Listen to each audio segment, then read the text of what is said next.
ரொம்ப வருஷம் கழிச்சு அப்பாவை ஸ்க்ரீனில் பார்க்கும்போது எனக்கு அழுக வந்துருச்சு. என்னால் அதை கண்ட்ரோல் பண்ண முடியல.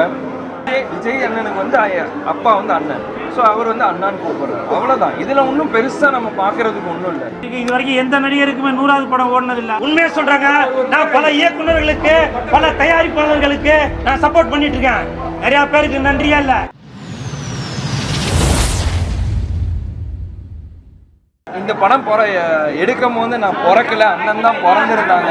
நான் அந்த படம் வந்து வீட்டில் டிவியில் தான் பார்த்துருக்கேன். ஃபஸ்ட் டைம் தியேட்டரில் பார்க்குறது எனக்கு ரொம்ப ரொம்ப சந்தோஷமாக இருந்துச்சு.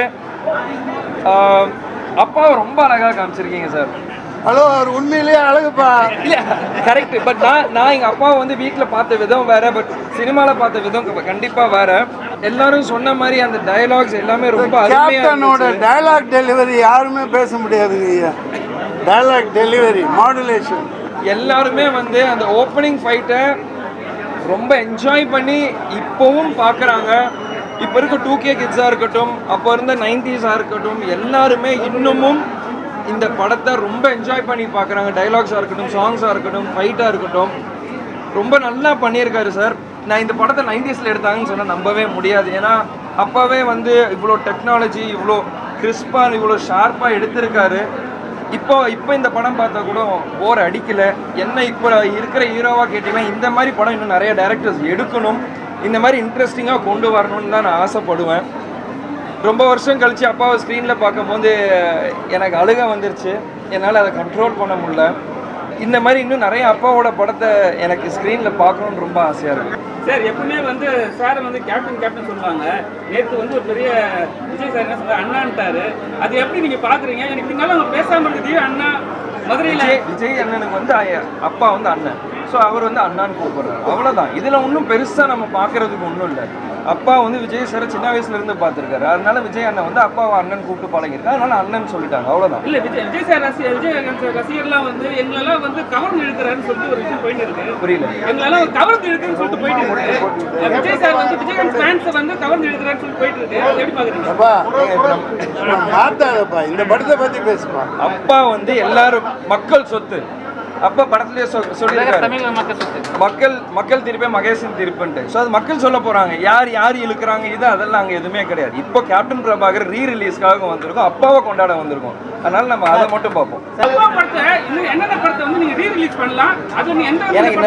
அப்பாவோட எல்லா படத்தையும் எனக்கு ரீரிலீஸ் பண்ணணும், அதுதான் என்னோட ஆசை.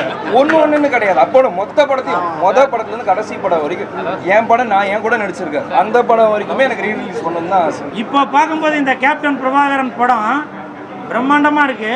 30 வருஷத்துக்கு முன்னாடி மிக பிரம்மாண்டமாக இருந்திருக்கான். இந்த படத்தோட இயக்குனர் RK செல்வமணி சார், செல்வத்துள் செல்வம் RK செல்வம் அப்படின்னு தான் சொல்லலாம்.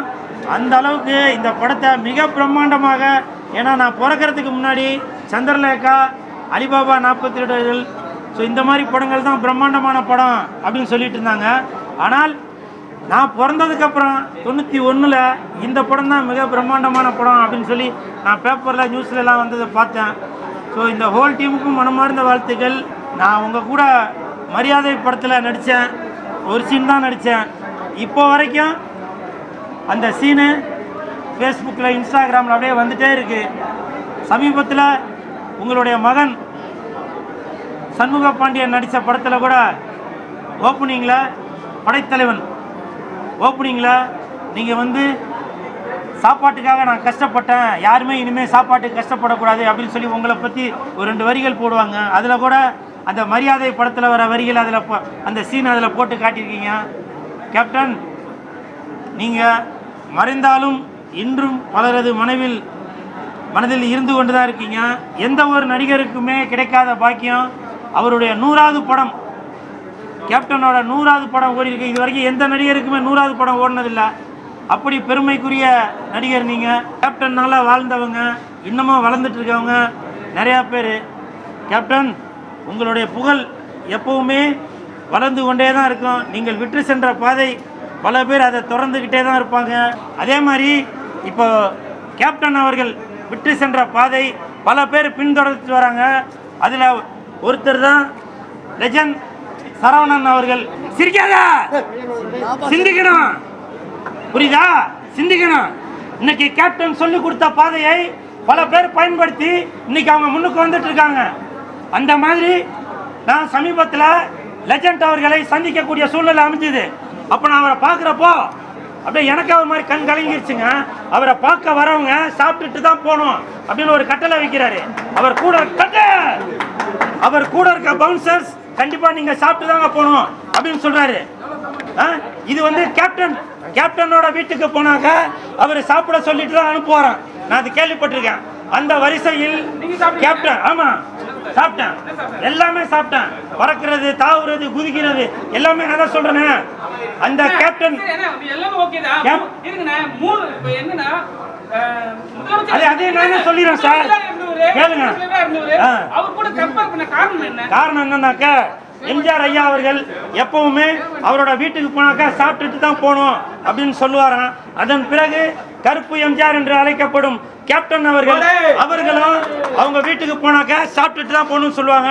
அதன் பிறகு நான் பார்த்த மனிதர் என்றால் ஒரு மனிதநேயம் உள்ள ஒரு மனிதர் என்றால் நடிகரையும் தாண்டி தயாரிப்பாளரையும் தாண்டி இன்னைக்கு தொழிலதிபரையும் தாண்டி ஒரு முக்கியமான இடத்துல மனிதாபிமானத்தோட இருக்காருன்னா அது லெஜண்ட் சரவணன் அவர்கள் தான்.